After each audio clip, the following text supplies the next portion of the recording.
Namo Buddhaya. Salam sehat Bapak Ibu Sobat Muda yang berbahagia. Menjadi orang baik adalah sebuah pilihan. Pilihan dari tekad yang kita sudah bulatkan. Tentu tak semudah yang kita bayangkan. Banyak syarat-syarat yang perlu kita penuhi. Bagaimana orang harus bertekad melaksanakan kemoralan, melaksanakan tata susila. Lalu dia mengembangkan kedermawanan. Tentunya ada cinta kasih yang dia kembangkan, sifat belas kasihan, simpati, dan keseimbangan batin.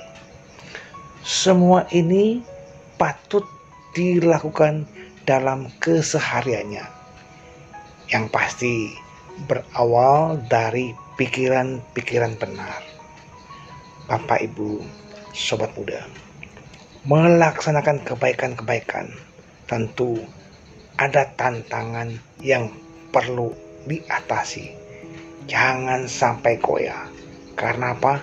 Tantangan ini sering menghambat kita, sering menghentikan kita untuk menjadi orang baik. Apa saja tantangan yang kita bisa hadapi? Di antaranya, kita tidak disukai oleh orang-orang yang tidak suka berbuat baik, lalu dipandang sok suci, mau berbuat baik. Wow, inilah tantangan yang pasti kita hadapi. Awalnya kita harus memiliki keyakinan yang kuat, keyakinan terhadap Triratna, Buddha, Dharma, dan Sangha. Yakin akan hukum karma, hukum sebab akibat perbuatan. Apapun perbuatan yang dilakukan akan memberikan akibat.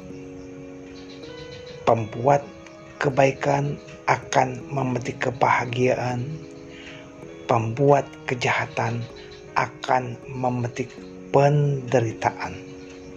Inilah yang harus kita yakini, sehingga menghindarkan kita untuk berbuat jahat. Mengapa? Perbuatan jahat hanya akan membawa penderitaan, akan memperpanjang kelahiran yang berulang-ulang.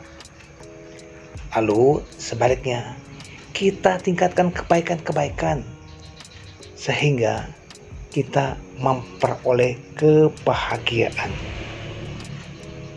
Namun dalam hal ini kita pun perlu menyadari bahwa segala sesuatunya terjadi bukan hanya satu sebab semata, banyak sebab-sebab lain. Oleh karenanya, dalam hukum Paticca Samuppada kita diajarkan tentang sebab musabab yang saling bergantungan. Hari ini saya bisa buat konten. Kenapa? Karena ada HP, ada sinyal, ada waktu, ada topik. Jadi semuanya bergantungan. Dan pastinya ada orang yang mau mendengarkan bimbingan Dharma ini. Kalau nggak ada yang mendengar, ya percuma. Namun demikian, Bapak Ibu yang berbahagia, kita melihat rangkaian sebab musabab ini. Lalu kita yakinkan juga bahwa segala sesuatunya dicengkram oleh hukum tilakana. Bahwa segala sesuatu yang berkondisi pasti berubah. Karena berubah tidak memuaskan. Karena tidak memuaskan tanpa inti. Oleh karenanya sadarilah bahwa perbuatan baik yang kita kerjakan pasti juga ada kondisi-kondisi yang mendukung kondisi yang kita ciptakan. Lalu, Bapak Ibu Sobat Muda, ketika kita menghadapi penderitaan, ketidakpuasan, sadari bahwa penderitaan yang kita hadapi adalah buah karma buruk yang harus kita petik. Lalu karma buruk itu pun, penderitaan itu pun pasti bersifat sementara. Dia akan berubah, akan berakhir sejalan dengan waktu. Jangan pernah sesali apa yang telah terjadi. Tapi langkah berikutnya adalah memperbaiki kesalahan yang telah kita perbuat. Ingat, sekalipun hari ini kita punya banyak kemudahan, banyak kemewahan, ingat, ini karena ada sebab-sebabnya. Dan juga kita yakinkan bahwa kebahagiaan yang kita peroleh saat ini juga bersifat sementara. Tak ada suatu kebahagiaan atau derita yang bersifat abadi.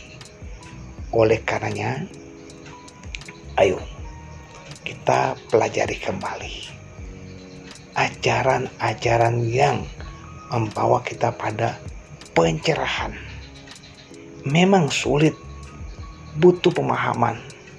Tetapi kalau belum jelas juga, coba tanyakan kepada orang-orang yang lebih mengetahui.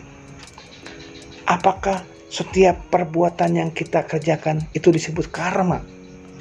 Oh, belum tentu.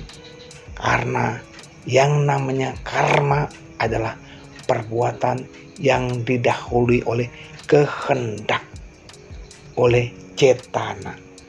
Maka itu, Bapak Ibu Sobat Muda, hati-hatilah dengan pikiran kita. Jangan sembarang berpikir. Hal-hal yang gak pantas jangan dipikirkan. Hal-hal yang tak pantas jangan diucapkan. Hal-hal yang tak pantas jangan dikerjakan. Oleh karena itu, 5 latihan kemoralan yang diajarkan Buddha adalah latihan agar kita memiliki kemajuan batin. Setiap orang yang ingin maju, ayo jalankan ajaran ini. Kemudian, kalau kita mau mengembangkan kembali pada perhatian, konsentrasi, cobalah latih bermeditasi. Kembangkan perhatian, kembangkan konsentrasi, kembangkan usaha kita benar. Oleh karena itu, inilah hal-hal yang menuntun kita pada kebaikan. Tentunya kedermawanan pun tak bisa kita tinggalkan. Karena apa? Sebagai makhluk sosial, kita berkomunikasi dengan orang lain dan juga saling membantu. Bapak Ibu Sobat Muda, coba kita bayangkan kalau ada orang bertamu ke rumah kita, tetapi kita tidak pernah berdana, tidak pernah memberikan air minum. Tamu itu tak akan bertahan lama. Tetapi kita sebagai orang yang tahu, oh, tamu itu adalah raja. Kita pandang dia sebagai orang yang memang punya kepentingan. Adalah kita siapkan air minum. Bila ada makanan, berilah makanan. Kita bisa bercakap-cakap. Ingat, komunikasi adalah perlu. Apalagi di tahun baru Imlek ini, kita bisa mengucapkan para sahabat Gong Si Fa Choi. Semoga di tahun baru ini kita mempunyai rezeki berlimpah, diberikan kesehatan, ya. Jadi dimanapun kita berada, persahabatan akan terus terjalin dengan baik.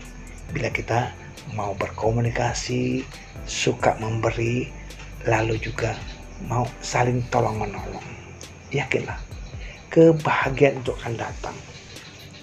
Pak, saya sudah banyak berbuat baik, tapi kok masih menderita. Hukum karma gak adil loh. Shh. Kita pernah berbuat banyak karma-karma dalam kehidupan lampau.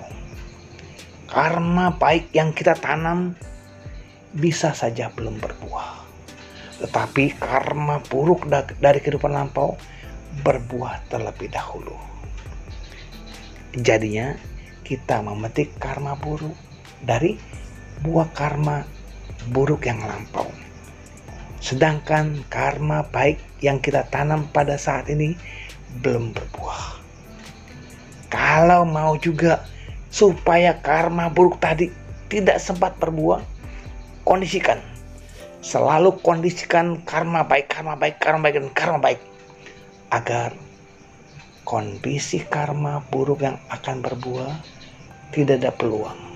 Akhirnya karma baik terus yang berbuah.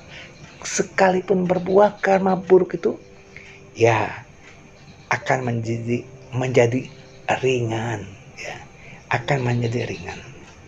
Oleh karena itu, Bapak Ibu Sobat Muda, mulailah, bertekadlah, saya mau menjadi orang baik. Kapan? Sekarang. Dimulai dari diri sendiri.